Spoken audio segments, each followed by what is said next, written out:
In the figure below, D is on CE. The measure of angle DAC is equal to 24 degrees, and the measure of angle DCA equals 80 degrees, and the measure of angle BDE equals 40 degrees. What is the measure of angle ADB?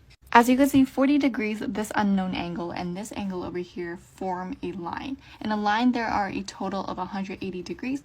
So all we have to do is get the measure of this angle, and from there we can solve for this mystery angle. So let's solve for that angle first. And how do we do that? Well, we look at triangle ADC. In a triangle, there are also a total of 180 degrees. So we can set up an equation. I'm going to call this unknown angle X. So our equation is going to be 24 plus 80 plus X is equal to 180. And from here we solve for X. 24 plus 80 is 104. Plus X is equal to 180. Subtract 104 on both sides. X is going to be equal to 76. So 76.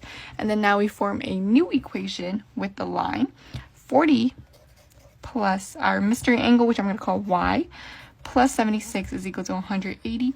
And let's solve for Y from here.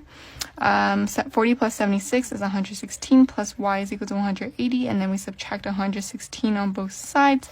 Y is going to be equal to 64. So C is the answer.